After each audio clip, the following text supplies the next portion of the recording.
Мам, давай чипсы алайықшы. Пожалуйста, жегім келіп тұр. Көркем, алдында мен саған айттым ғой, чипсы, жаңағы бургер, тағы не бар еді?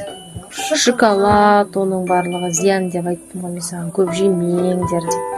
Ұмытып қалдың ба не? Жоқ. Онда не қылып сұрап отырсың? Жегім келіп кетті, тиктоктан сондай шығып кетті ғой. Неге, мам, солай вообще жеуге болмай ма не? Мен жегім келіп тұр.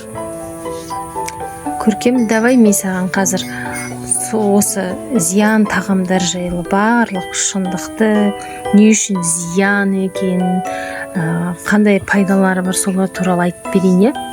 Тыңдайсың ба? Иә. Онда кеттік.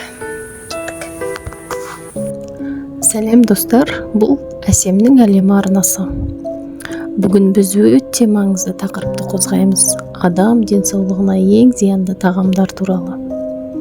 Бұл видеода әсіресе балаларға, ата-аналарға және күн сайын дүкеннен чипсы мен сок алатындарға арналады. Сен күнде ішіп жүрген сок шын мәнінде денсаулығыңа қауіпті болуы мүмкін екенін білесің бе? Қазір біз осы 10 түрлі тағам туралы айтамыз. Соңына дейін тыңда. Бұл сенің өміріңді өзгертетін шығар. Кім біледі, иә? Көркем, сен де тыңда. Ең алдымен мына чипсыдың зиянды жақтарын айтып берейін, иә? Калориясы жоғары болады. Чипсыда көп мөлшерде май мен калория болады. Бұл семіздікке және жүрек қан тамыр ауруларына әкелуі мүмкін. Тұзы көп болады. Тұздың мөлшері шамадан тыс болуы қан қысымының көтерілуіне, бүйрекке зиян келтіруі мүмкін. Қуырылған май канцерогенді заттар болуы мүмкін. Бұл асқазан, ішек ауруларына әсер етеді. Дәм күшейткіштер, бояғыштар, консерванттар ағзаға зиянды. Және де тәбетті ашады, бірақ тойдырмайды. Көп жеп қойып, артық калория жинауға келеді. Келесі бізде газдалған сусындар. Кола, фанта, спрайт. Жалпы газдалған сусындарды біз күнде ішкіміз келеді де тұрады. Бұлардың дәмі тәтті, жарнамасы деген керемет болады. Ал енді осы сусындар туралы тыңдайық.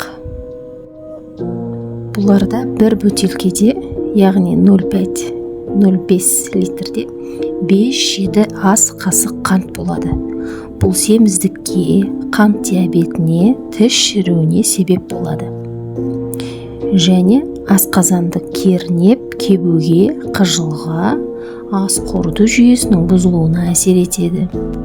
Сүйектерден кальцийдің шайылуына себеп болып, остеопорозға алып келуі мүмкін. Және жүйкеге әсер етеді. Ұйқысыздық, жүрек соғысының жиілеуі байқалуы мүмкін. Аштықты күшейтеді, артық тамақ жеуге итермелейді. Байқасаңыздар, өздеріңіз шөлдеген кезде осы суды ішсеңіздер, дальше ішкілеріңіз келеді де тұрады, иә? Және де аллергия бауыр мен бүйрекке зиян тигізуі мүмкін. Ал жақсы жағына қарайтын болсақ, ыстық күндері салқындатқыш ретінде жақсы әсер береді. Ыстық күні бір салқын тастай қылып ішкің келіп тұрады. Көпшілікпен жиналғанда немесе мерекеде ішетін сусын ретінде қолданылады. Кейбір газдалған сулар ас қорытуды жеңілдетеді. Мысалы, табиғи минералды газдалған су аз мөлшерде пайдалы болуы мүмкін. Міне сіздерге осы газдалған сусындар туралы қысқаша айтып бердім.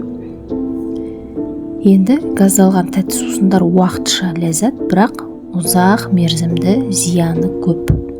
Күнделікті ішкен дұрыс емес. Оның орнына су, көк шай немесе үй жағдайында жасалған табиғи шырындар жақсы таңдау болады.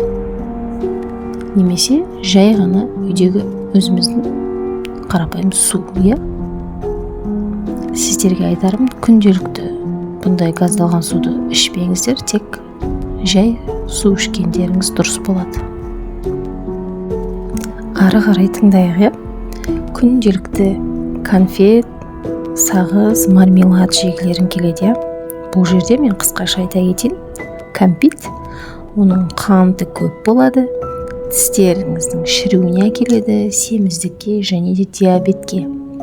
Жасанды бояғыштар, аллергия, асқазанға зиян. Жасанды бояғыштар көп болады.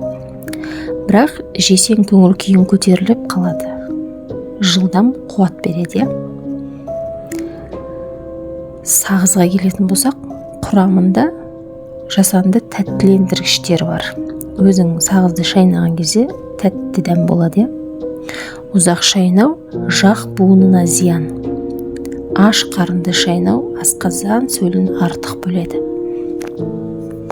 Бірақ ауызды сергітеді, иіс кетіреді. Кейбір сағыз тісті тазартады. Әр нәрсенің жақсы жағы да бар, және де жаман жағы да бар, бірақ әр нәрсені өзінің мерасы бойынша қолдану керек. Ал мармеладқа келетін болсақ, мармеладта да қант пен бояғыштар көп болады. Кей түрінде желатин табиғи емес болуы мүмкін. Ал жақсы жағына келсек, табиғи мармеладта жеміс пюресі, пектин бар. Және де көңіл күйді жақсартады. Жалпы не жесеңіздер де жаңағы жоғарыда айтып кеткендей, өзінің несімен, уақытымен аз ғана жеп отыру керек. Бұлардың бәрін шектеу мөлшерде сирек және табиғи түрін таңдаған дұрыс. Күнделікті емес, мерекелік не сирек тәтті ретінде пайдаланғаның дұрыс. Келесі тағам бізде барлық балалар жақсы көретін, тіпті ересектер де жақсы көретін, күнделікті жей бергісі келетін ол фастфуд. Жылдам дайындалатын тағамдар: бургер, картоп фри, пицца, донер, хот-дог, тағы да басқа көп фастфуд түрлері. Фастфудтардың зиянды жақтары, тыңдаңдар, айтып берейін. Құрамы калориялы, бірақ құнары аз болады. Қуырылған май, ақ нан, тұз бен қант көп. Семіздік, холестерин көбейеді. Құрамында жасанды қоспалар бар. Дәм күшейткіштер, консерванттар, бояғыштар, аллергия, бауыр, бүйрекке ауырлық тиеді. Қаныққан май мен тұзы көп болады. Жүрек қан тамыр жүйесіне зияны тиеді, қан қысымы көтерілуі мүмкін.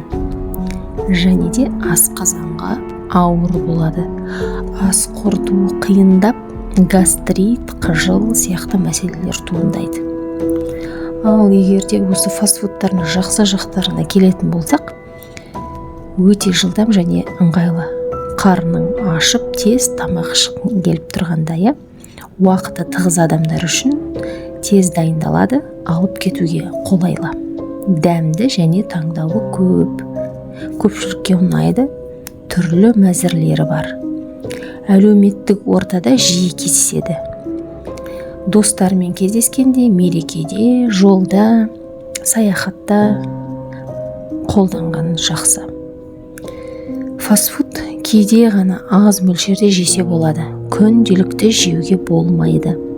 Күнделікті тұтыну денсаулыққа зиян, оның орнына үйде дайындалған пайдалы тағамдарды жиі жеген дұрыс. Ал сендердің ойларың қалай? Комментарийға өз ойларыңды жаза кетіңдер. Достар, келесі бізде тағам. Бұл да адамдар қарын ашса тез-тез жегісі келіп, ала салып тез дайындай салатын тағамның бір түрі. Бұл әрине дайын лапша. Доширак, роллтон сияқты түрлері деген жетеді енді. Бұны күнде жегілерің келетте тұрады. Енді осы дайын лапшалардың зиян жағы мен жақсы жағын бір кішкене ғана тез-тез түсіндіре кетейін.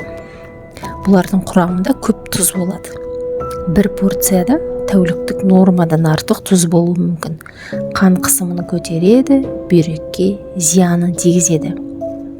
май мен дәмдеуіштер, қуырылған май, жасанды дәм күшейткіштер, мысалы глутамат, натрий деген сияқты. Бас ауруына, тәбет ашып, артық тамақ жеуге әкеледі. Ақ ұннан жасалған витамин, талшық аз, ағзаға қажетті нәрлі заттар бермейді. Ұзақ сақтау үшін қосылады, бауыр мен асқазанға ауыр тиеді. Ал жақсы жақтарына келетін болсақ, тез дайындалады.